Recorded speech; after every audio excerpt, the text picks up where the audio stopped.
Today, we're diving into a really wild story from the world of aviation. It's about how Mexico City's main airport was, believe it or not, set up to fail by its own government. But instead, it ended up making more money than ever. It's a case study that seems to defy all business logic, so let's get into it.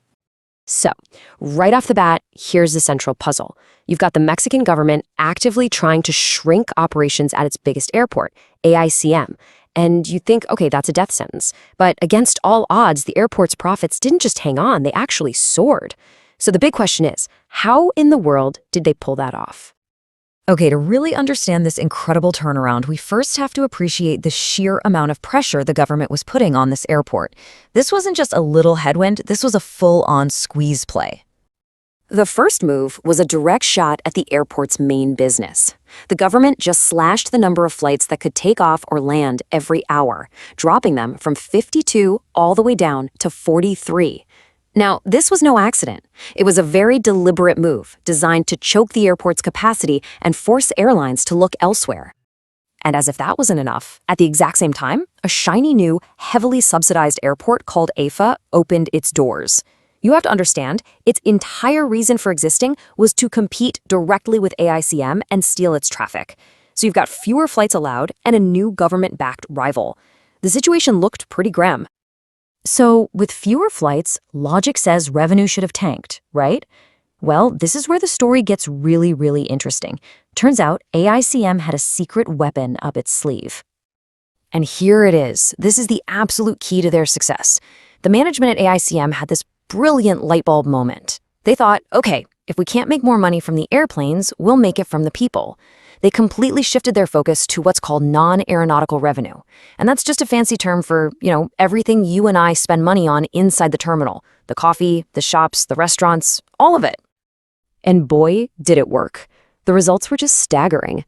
By focusing on creating a better passenger experience, especially with premium services, the money they made from VIP lounges alone shot up by an incredible 51% in just 1 year. And they didn't stop there. They also saw a massive 22% jump in what travelers were spending on food and drinks. They basically turned that annoying wait time at the gate into a huge moneymaker. All of this led to a brand new record for the airport. For every single passenger that walked through their doors, they were making an average of 60 pesos in commercial sales. That's a 17% jump from the year before. Just fantastic. And this chart just lays it all out perfectly. You can see it right there. Yeah, the flight-related revenue grew a little bit. That's the aeronautical part. But look at the commercial revenue. It absolutely exploded, shooting up by 17%. It's the clearest possible proof that their pivot was a total game changer. Now, what's really smart is that this wasn't just some short-term cash grab. AICM immediately started taking all this new profit and plowing it right back into the airport to secure its future. They're pouring more than $128 million into a massive modernization fund. And we're not just talking about superficial upgrades. This is a serious investment in the nuts and bolts of the airport, the runways, security, and the overall passenger experience. Yeah, this is not just a fresh coat of paint. We're talking about fundamental, long overdue upgrades. They're bringing in new high-tech security and baggage equipment, they're fixing up aging runways, they're actually expanding Terminal 1, and they're tackling the stuff we all notice, like modernizing the bathrooms and making sure the elevators work. They are fixing real problems. So, you've got this strategic pivot, record profits, huge reinvestments. What did all that actually mean for the airport's bottom line? And maybe more importantly, what did the big-time global investors think about all this? Well, the result was an incredibly strong adjusted EBITDA margin of nearly 75%. Now, if you're not a finance whiz, all you need to know is that this number is a huge deal. It's a key indicator of how profitable and efficient a company is. And a number this high shows that AICM is running like an absolute well-oiled machine. And that kind of performance does not go unnoticed. It earned them a solid BB- rating with a stable outlook from Fitch Ratings, which is one of the biggest credit agencies in the world.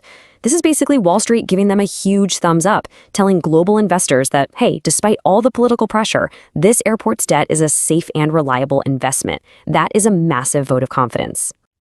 So, what's the big takeaway from all this? I think it's that AICM didn't just survive the government trying to squeeze it out. It completely outsmarted the plan. It proved that by changing your focus, by being resilient and strategic, you can overcome even the most daunting challenges.